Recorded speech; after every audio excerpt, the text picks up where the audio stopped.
Champions gold. Haha. Why do some people win and why do some people lose? If you lose all the time, can you train, educate, get better so that you can win? And if you are a winner, why is it that some winners end up losing? And that doesn't happen very often, but there'll be people who win, and then there comes a time when they have their first loss or they have a series of losses and they never win again. And I study that really carefully, of course, for lots of different reasons. Number one, I have an education college where people want to win at business. They want to win at life. They want to win at helping people to be healthy, fit and strong. So what's the driving force why some people have a successful career, a successful business? They win at business. They win as an exercise professional because they're successful and profitable.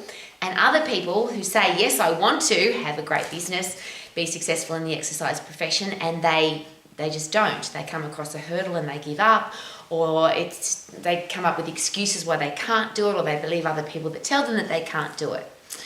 The second reason for that is I live with a world champion who has a martial arts club. And at the martial arts club, it's really interesting to watch.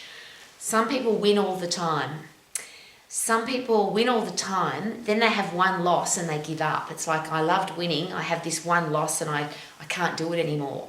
There's other people who lose. They never go home with the trophy. They never get a medal, but they still keep coming because they want to learn the art of martial arts. They want to learn how to kick and punch and be able to protect their family and have great self-defense skills, even though they don't win medals, and they compete even though they don't go home as a winner.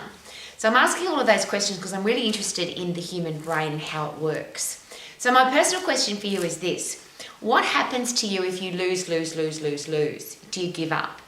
And not on something that isn't important, but if you want to be a great parent, if you want to be healthy, fit and strong, if you want to have a successful business, if you want to be financially free, if you want to have great relationships, when do we give up on those things? So if you aim to get healthy, fit and strong, if you aim to have a career or business that you love, if you aim to be financially free and you aim to have only great people in your life, which is what I'm here for every day, that's what Romax is all about, when do you give up on that?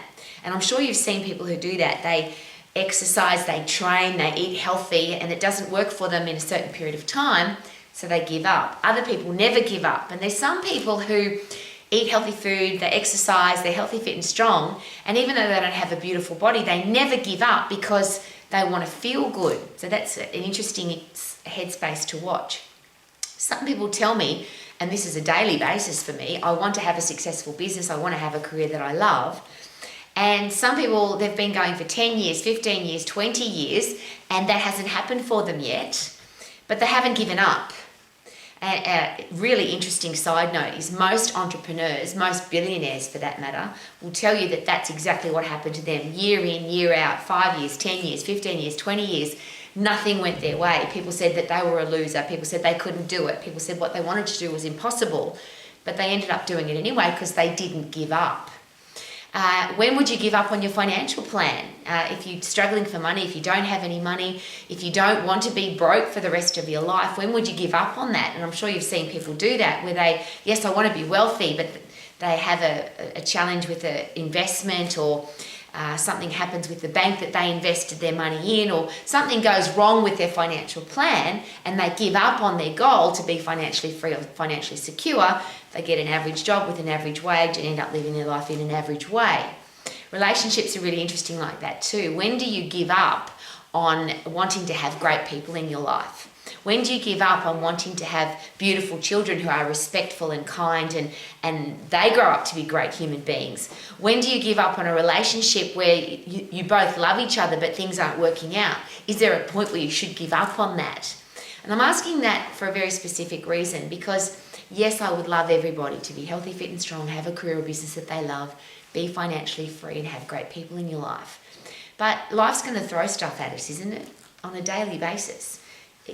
Challenges, excuses, things to overcome, financial hassles, government doing crazy stuff, health challenges. There's a whole heap of things that go on. But those four fundamentals of life, when would you give up on those? And if you get hit with a challenge or you get pushed down or pulled down, do you allow that person or that experience to now control your future? And I always share this. It's really interesting to watch. It seems to be there are three kinds of people in the world. Doesn't matter what your goal is. A lot of people, when they're hit with a challenge, one kind of person will fall down and stay down. The next kind of person will fall down and get back up again. And some people get up. It takes them a long time to get back up. Other people get straight back up. And then there's the people who just refuse to fall down. Doesn't matter what life throws at them and how hard they get pushed and how hard people are trying to stop them from achieving their dream, they just don't allow that to happen. And again, is that something that you're born with? Can you learn to go from a loser to a winner? Can you learn, can you train, can you educate to go from being a follower to a leader? Can you be the person who's been a giver-upper all of your life and change to be a person who never gives up?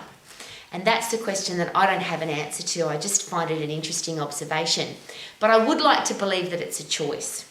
So the interesting thing about martial arts is we've just had a big competition at our martial arts club. And there are some people who have been winning, and this was the first time they've lost. And I'm really interested to watch now. They were beaten by somebody better than them. And I use my husband, Gorgeous K-Man, as an example.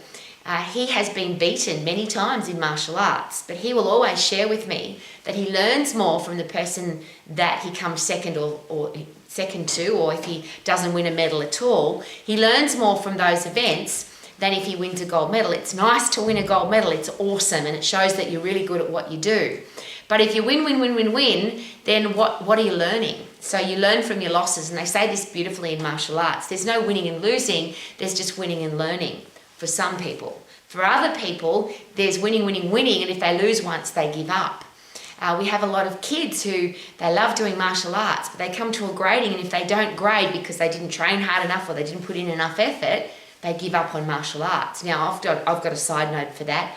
I would like parents not to allow their kids to give up on martial arts, of course, because something that teaches a child to have discipline and respect and courtesy and integrity and learn how to win with grace and how to lose with grace, surely that's going to help them for the rest of their life. But we have kids who quit because they didn't get what they wanted.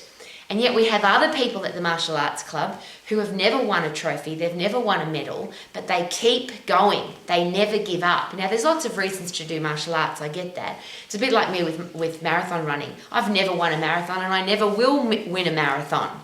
But there's something very special when you cross the finish line after running 42.2 kilometres. Yes, they give you a medal, but I don't care if I don't get a medal. What I do know is that I was fit enough, strong enough, mentally tough enough to be able to run 42.2 kilometres. So it's not about the trophy or the medal. And I've run with injury, sickness, tiredness, all sorts of hassles and challenges. But when I set a goal that says I'm going to run 42.2 kilometres, if I'm entered in the race, I start when the gun goes off and I stop when I cross the finish line, and there's no other option. And that's probably the question that I'm asking. Whatever your goal is, and if it's those 4 fundamentals, yes, I want to be healthy, fit and strong. Yes, I want to have a career or business that I love. Yes, I want to be financially free or secure or wealthy, whatever that choice is for you. And yes, I refuse to have disrespectful people in my life. I want to have great relationships. Surely that's something that you would never give up on. Surely there's no winning or losing there. There's just winning and never giving up until you have those things. And some people, it's when they're 80. Some people don't become financially free until they're 80 or 90 years of age. Some people don't find the love of their life until they're 80 or 90 years of age. Some people don't get healthy, fit and strong until, and my mother was a classic example of that. She started strength training, boxing and getting really fit when she was 74. And by the time she was 80, she was healthy, fit and strong. So those amazing things that we all have the right to have in life. And I think we deserve it. As a human being, don't you deserve to have a life where you're healthy and fit and strong for all of your life? Don't you deserve to have a career or business that you love, not a lousy, stinking, rotten job? Don't you deserve to be financially free and not have to struggle for money? And don't you deserve to have great people in your life? Now, nobody gives us that. We have to do that for ourselves. So maybe that answers my question, my personal question, which is we get to choose that. Do we get to choose to be healthy, fit and strong? I believe yes. Do we get to choose a career or business that we love? Of course. Can we choose to be financially free regardless of how much money we earn? And of course the answer is yes. And can we choose to get rid of the lousy, stinking, horrible people out of our life and only have respectful, kind, beautiful, loving people in our life? And of course the answer is yes. So a great way to test is when you lose. I love watching what people do when they lose. I love watching what people do, and I don't use the word fail because my only definition of fail is when you give up. So I watch very carefully what happens to people who win. Do they become arrogant and loud and obnoxious and not very nice to be around, or are they always humble and gorgeous? And again, a simple side note for that, I always watch how people treat famous people, elite athletes, billionaires. I watch how they treat people who can't do anything for them. And I love watching a billionaire who has a long chat with the bellboy at the hotel, or the cleaning person at the hotel, or their Uber driver, and they treat them like a human being, because I absolutely positively believe that nobody is more important than anybody else. We're all human beings, and we're all here for a purpose, we're all here for a reason.